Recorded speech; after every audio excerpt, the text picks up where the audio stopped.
سلامونه ملګرو، الله دې وکړي چې ټول روغ او جوړ یاست او ژوند مو ښه روان وي. د یو نوې ویډیو د یو نوې موضوع سره بیا ستاسو خدمت کې حاضر یم. ملګرو، نن مې هم ستاسو د پوښتنو یو پوښتنه راخیستې ده او غواړم په هغې تاسو سره یو څو خبرې وکړم، څه معلومات در سره شریک کړم.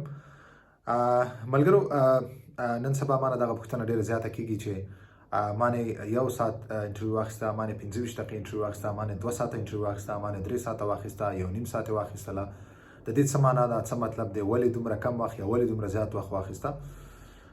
نو غواړم دغه پوښتنه ډېره زیاته کېږي، نو ځکه مې غوښتل چې په دې باندې یو څو معلومات تاسو ته درکړم. بعضې ملګري بې ځایه تشویشونه کوي، بې ځایه داسې غلط معلومات دوی ته رسېدلي چې دوی بیا داسې فکرونه کوي چې ولې مانه دومره کم وخت انټرویو واخیسته یا ولې مانه دومره ډېر وخت واخیسته.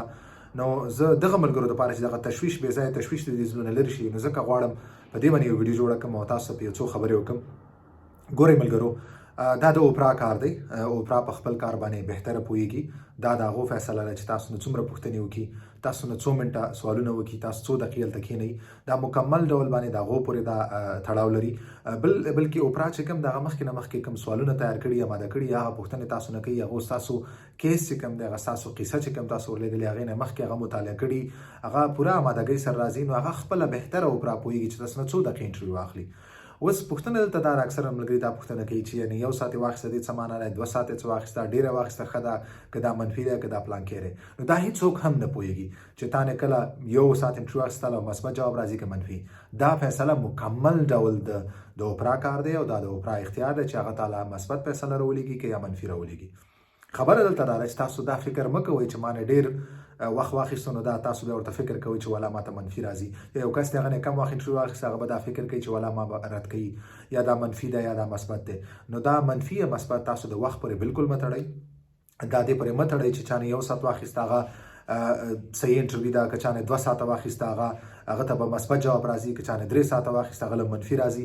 دا ټولې خبرې چې کوم دي غلطې دي. لکه څنګه تېره ځلې ما یو ویډیو جوړه کړې وه چې هلته څه ملګرو داسې اوازې خپرې کړې وې چې که 1 میاشت کې تاسو جواب راشي دا منفي دی، که 2 میاشتو کې راشي یا د 2 نه زیات راشي دا مثبت دی. دغه ټولې اوازې چې کوم دي دا دروغ دي، دا غلطې اوازې دي، دا غلطې خبرې دي. تاسو داسې خبرو باندې بالکل ورته غوږ مه نیسئ، مه تشویش کوئ. دا فیصلې چې کوم دي مکمل ډول باندې د اوپرا کار دی او اوپرا هېڅکله هم په دې باندې فیصله نه کوي چې یو کس نه 30 دقیقې انټرویو والا یو کس نه 2 ساعته واخله هغه ته منفي ورکړي، بل نه ډېره واخله هغه ته مثبت ورکړي. نو دا ټولې غلطې خبرې دي.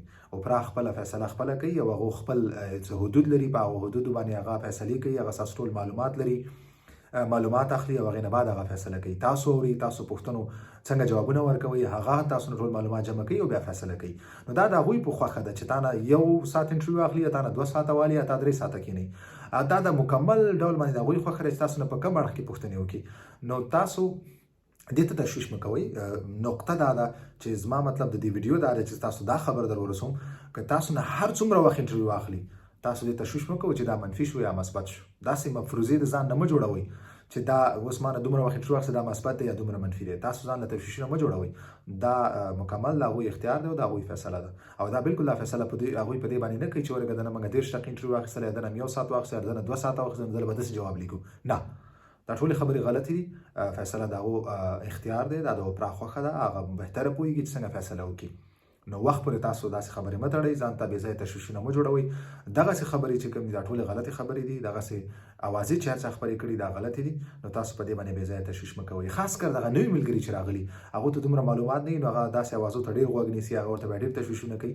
نو هغه ستاسو د تشویش لرې کولو لپاره زه دغه ویډیو جوړوم چې تاسو هېڅ وخت کې داسې فکر مه کوئ، مه داسې تشویشونه کوئ. انشاءالله الله دې د ټولو کارونه وکړي. الله به ټول کارونه انشاءالله بهتره وکړي. او تاسو دغسې بې ځایه د وخت نه مخکې ورته تشویشونه مه کوئ، مه ورته خفه کېږئ او مه په داسې خبرو باندې عمل کوئ. بلکې دغه ویډیو تاسو ملګرو سره شریکه کړئ، ملګرو ته ووایئ چې داسې خبرې چې کوم دي داسې اوازې ټولې غلطې دي. نو ملګرو، دغه وه نننۍ موضوع، یو څو خبرې. تاسو کوشش وکړئ خپلې پوښتنې ماته زما په یوټیوب چینل باندې ماته پرېږدئ. د کمنټس په سیکشن کې تاسو خپله پوښتنه پرېښودلی شئ. زما دپاره به دا یو ځای او زه به اسانه ستاسو د پوښتنو جواب درکولی شم.